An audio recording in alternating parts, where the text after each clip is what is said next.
c'est OK de ne pas savoir ce qu'on veut faire lorsqu'on sort d'école.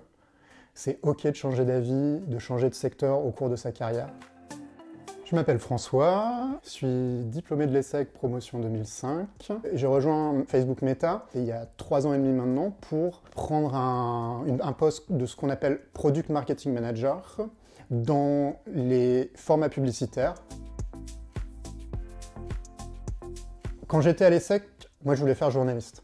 Donc j'ai commencé à me renseigner et à plutôt prendre des cours qui à l'époque étaient dans le domaine de la communication et essayer aussi de rencontrer des gens qui étaient dans ce domaine-là. J'avais fait un stage qui était aux Échos. Il semblait que trouver du travail allait être très difficile parce que c'était plutôt un moment où on virait des gens qu'un moment où on en embauchait. Mais j'essayais quand même de continuer à avoir une direction vers laquelle je pouvais travailler sur des choses qui étaient un peu créatives, des choses aussi où je pouvais raconter des histoires, sans être forcément quelqu'un qui allait écrire tous les jours, en tout cas de continuer à travailler dans quelque chose où je pouvais raconter des histoires. Par la suite, c'est simplement en étant exposé plus à des gens qui travaillaient dans le digital et dans la technologie, où j'ai découvert que j'avais aussi un côté un peu geek qui ressortait, et en fait, ça m'intéressait d'en savoir plus en fait sur tout ce qui était à l'époque le développement web, le développement d'applications, de comprendre comment ça marchait, donc d'avoir un peu ce côté technique, mais en même temps en restant dans le marketing, ce qui faisait qu'il y avait quand même un côté où je pouvais raconter certaines histoires, ou en tout cas je pouvais m'exercer, si c'était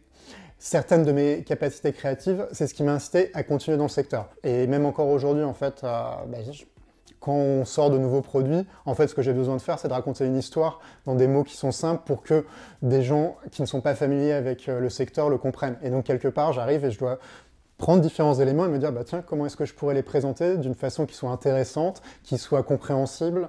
Et donc, je garde un peu ce côté, j'aime penser que je garde un peu ce côté créatif dans ce que je fais aujourd'hui. Après l'ESSEC, j'ai commencé par un volontariat international à Séoul en Corée du Sud pendant 1 an et ensuite je suis rentré en France où j'ai découvert le monde des agences de communication digitale à une époque où on faisait des sites internet pour les ordinateurs de bureau. Ensuite, j'ai eu une expérience entrepreneuriale. Avec un copain de l'ESSEC, on a monté un site de crowdfunding dans le domaine du cinéma. Je suis assez cinéphile et j'avais envie de me rapprocher de cette industrie. Ce qu'on avait fait, c'est qu'on faisait des deals en fait, avec des sociétés de production sur des accords de financement pour des longs métrages. On proposait à des particuliers d'investir dans des films de la même façon qu'ils auraient pu investir par exemple dans des startups. La vie entrepreneuriale, c'est quelque chose de très intense, un accélérateur.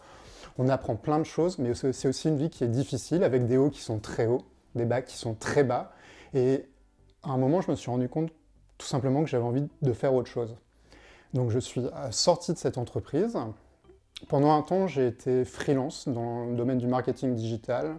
J'ai pas mal travaillé pour des entreprises dans le domaine du luxe comme Chanel ou Hermès, mais j'étais pas complètement satisfait.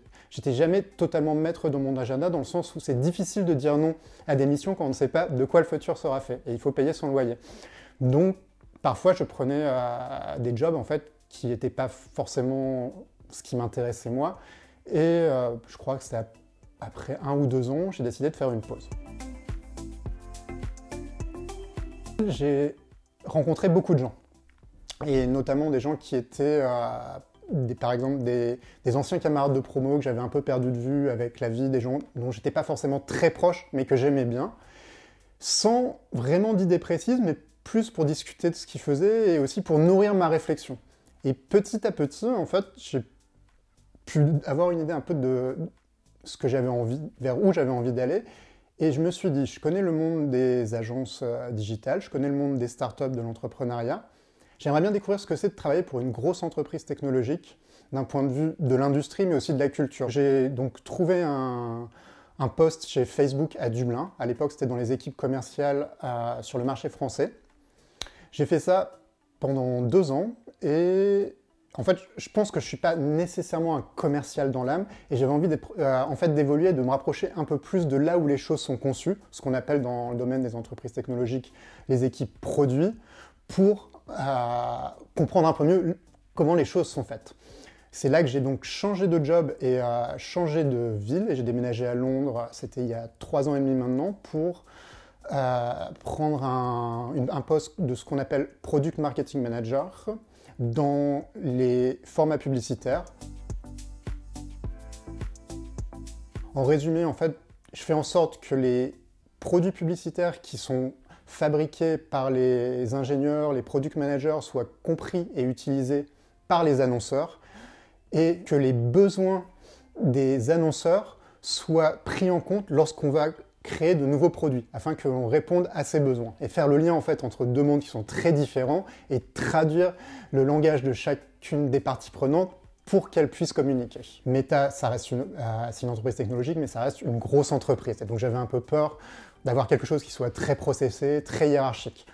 En réalité, moi ce qui m'a plu, c'est qu'on a énormément d'autonomie dans la façon d'accomplir son travail. C'est une hiérarchie qui est très horizontale. Et le fait qu'on te fasse confiance une fois que tu es en poste pour définir toi-même ce qui est important et d'être jugé sur ton impact est quelque chose qui, pour moi, fonctionne bien avec moi.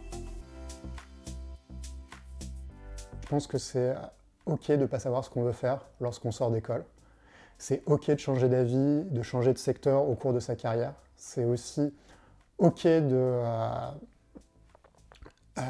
faire des pauses, de prendre des respirations dans sa carrière pour réfléchir à quelle pourrait être la suite. Et c'est quelque chose, à partir du moment où on peut l'expliquer, c'est quelque chose qui ne sera jamais reproché, je pense, par un recruteur.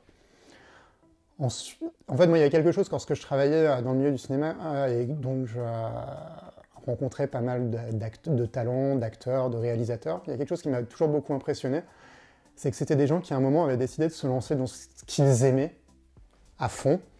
Et c'est des gens, je trouve, qui n'avaient pas de regrets. Alors après, c'est des gens qui avaient des frustrations, parce qu'une carrière dans le cinéma, il y a aussi toute une part de chance au-delà du talent pour réussir. Mais c'est des gens qui n'avaient pas de regrets, et c'est quelque chose que j'ai essayé à ma petite échelle aussi d'appliquer. En fait, je préfère avoir des frustrations que des regrets.